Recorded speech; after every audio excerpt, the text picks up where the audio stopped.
Hallelujah. पिता पुत्र आणि पवित्र आत्म्यांच्या नावे आमेन.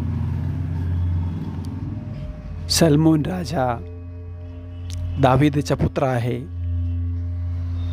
आणि दावीदानंतर सलमोन राजाने इस्रायलावर राज्य केले ते आपल्याला सर्वाला ठाऊक आहे. आणि सलमोन राजाने देवप्रीत्यार्थ एक यज्ञ केले. आपण पाहूया. 2 इतिहास अध्याय 1 वचन संख्या 6. दर्शन मंडपाजवळ परमेश्वरासमोर पितळेची वेदी होती. तिच्याजवळ सलमोनाने जाऊन तिच्यावर 1000 होम बली अर्पिले. हालेलुया. सलमोन राजाने देवप्रीत्यार्थ होम बली अर्पण केले. 1000 होम बली अर्पिले असं म्हणलेलं आहे. 7व्या वचनामध्ये आपण वाचूया. त्या रात्री देवाने सलमोनास दर्शन देऊन म्हटले की तुला काय वर हवा तो माग. देव त्यांच्या यज्ञावरती प्रसन्न झाले, त्यांच्या होमबलीवर प्रसन्न झाले आणि देव ते रात्री सलमोनास प्रगट झाले आणि दर्शन दिले आणि विचारत आहे, तुला जे वर पाहिजे तो माग. तेव्हा सलमोन राजा म्हणले, हे परमेश्वरा, तुझ्या दास दावीदाला तू चांगल्या प्रकारे घडवले, त्याला ज्ञान दिले, त्याला राजा बनवले. त्यांचे पुत्र मी, तुझे एवढे प्रजा आहे, हजारो लाखो प्रजा आहे. त्या लोकांना ते प्रजेसमोर चांगल्या रीतीने वर्तण्यास मला आता चातुर्य वा ज्ञान दे, असा सलमोन राजाने देवासमोर विनंती केली. तेव्हा परमेश्वर सलमोनास म्हणाला. 11वा वचन वाचूया.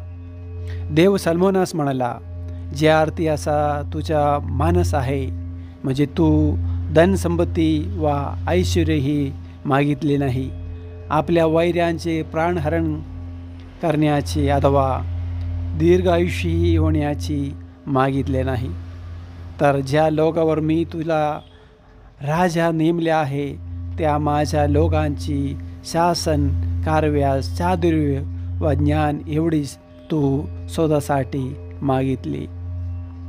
हालेलुया. परमेश्वर सलमोनास म्हणत आहे, तू तुझ्यासाठी फक्त ज्ञान आणि चातुर्य मागितलेलं आहे. तो पण तू तुझ्या स्वतःसाठी नाही, मी जे लोकाला तुला दिलेलं आहे ते लोकाला पुढे चालवण्यासाठी, ते लोकांचे कल्याण करण्यासाठी तुला जो ज्ञान पाहिजे तू फक्त एवढंच मागितलं आहे. तू माझ्याकडून काही धनसंपत्ती मागितले नाही, ऐश्वर्य मागितले नाही, अथवा वैऱ्यांचे प्राणहरण करण्याचे चातुर्याने मागितले आणि दीर्घायुष्य होण्याचेही मागितले नाही. तू मागितलं तर फक्त ज्ञान आणि चातुर्य. परमेश्वर तिला म्हणत आहे, त्या अर्थी चातुर्य व ज्ञान ही तर तुला देतोस. 12वा वचन. त्या अर्थी चातुर्य व ज्ञान ही तर तुला देतोस. या कोरीस आणखी तुझ्यापूर्वी कोणाही राजास प्राप्त झाले नव्हते वा तुझ्यानंतर कोणाचाही कधी प्राप्त व्हायचे नाही, एवढी धनसंपत्ती वा ऐश्वर्य मी तुला देईल. हालेलुया. परमेश्वर म्हणत आहे, तुला ज्ञान आणि चातुर्य मी देतोस, मी देणारच आहे. तुझ्यासोबत तुला मी धनसंपत्ती, तुझ्यापूर्वी कोणताही राजास प्राप्त झाली नव्हती वा तुझ्यानंतर कोणासही कधी प्राप्त व्हावयाच नाही।